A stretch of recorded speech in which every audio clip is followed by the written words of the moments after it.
we can't do anything around here now. No, and without the radio, we can't even contact Marlof for orders. We'll have to go back.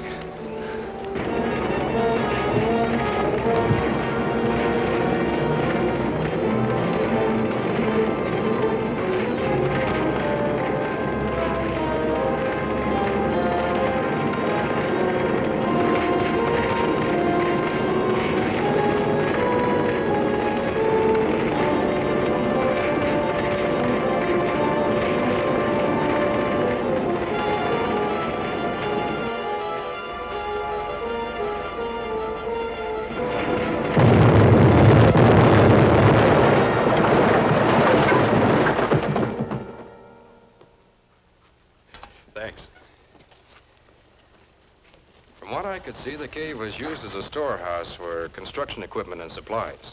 Then they must have been planning to build some kind of a base up here. Looks like it. There won't be enough left in that cave to build a doghouse now. Do you suppose they'll give up? I doubt it. From the information that Commissioner Morrison gave us, these foreign agents aren't discouraged easily.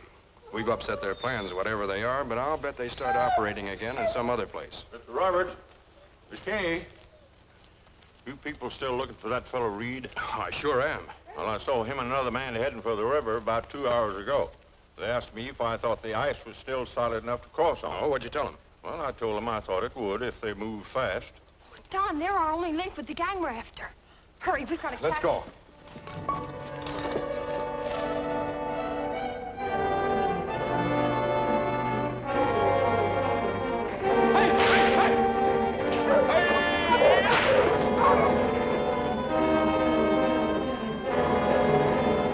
To the river. I hope the ice holds up.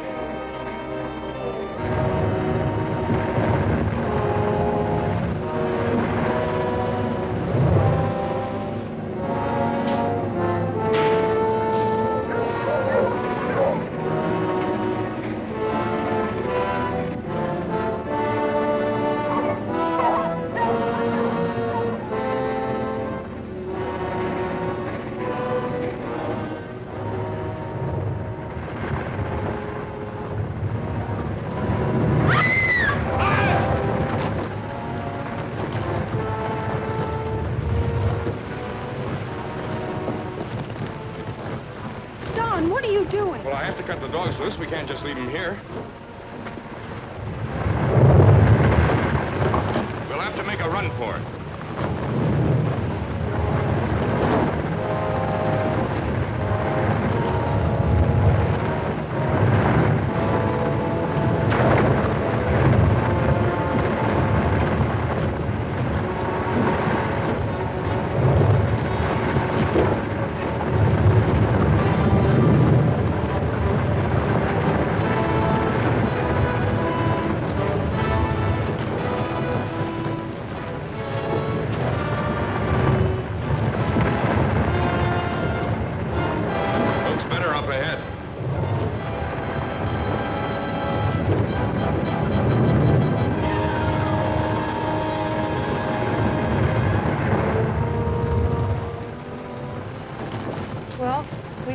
What now? Well, Larson said the mail sled runs regular trips along this side of the river, so we'll keep walking until we meet it.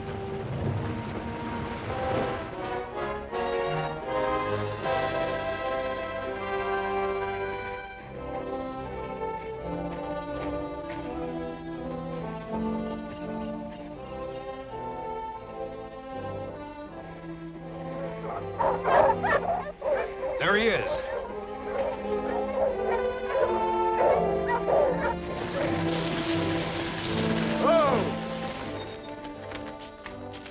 Folks in trouble? Oh, yes. We lost our outfit crossing the river. Do you mind if we travel along with you? Can if you want, but there's an emergency airfield just ahead. A plane picks up the mail there every day. Will they take passengers? Sure. They just picked up a couple of men in the Taniac country this morning. Oh, what'd they look like? Well, let me see. Both were about 6 feet. One had a slender face with a mustache, and the other was sort of roundish. Yes, we know. Plane will take us. That'll help. They'll take you. Like to ride in us? Thank you.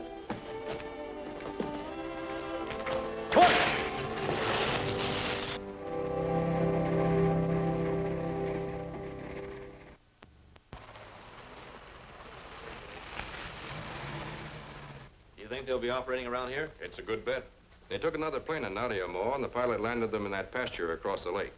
They must have some business or contacts in this district. How are these? Oh, very good.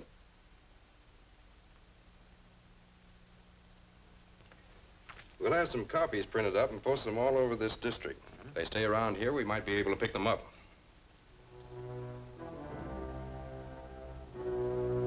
Yes, Excellency. I think the decision a wise one. Go on. Very well, Your Excellency. My country has approved the change in our plans. They agree this hill is a good location for the rocket launching platforms, and the light truck can get in there with your supplies. That's pretty wild country. Not much chance of anybody bothering us. But it's still close to town. As soon as you start flying in the rockets, we're sure to be spotted. Not necessarily. There are many planes around here, and our ship should be able to slip in and deliver the bombs without attracting too much attention. Maybe. But when you start firing those guided missiles, it won't take long for them to find out where they're coming from. It will be long enough. After we open our bombardment with those atomic missiles, every important American city will be in ruins within a few hours. And my country can force the United States to make an unconditional surrender. I suppose you know what you're doing. Where do we start? First thing is to collect the necessary materials and supplies.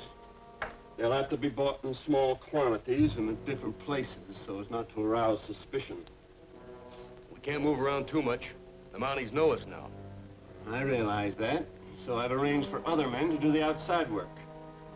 I've rented a house for you. You'll find a car there which you can use.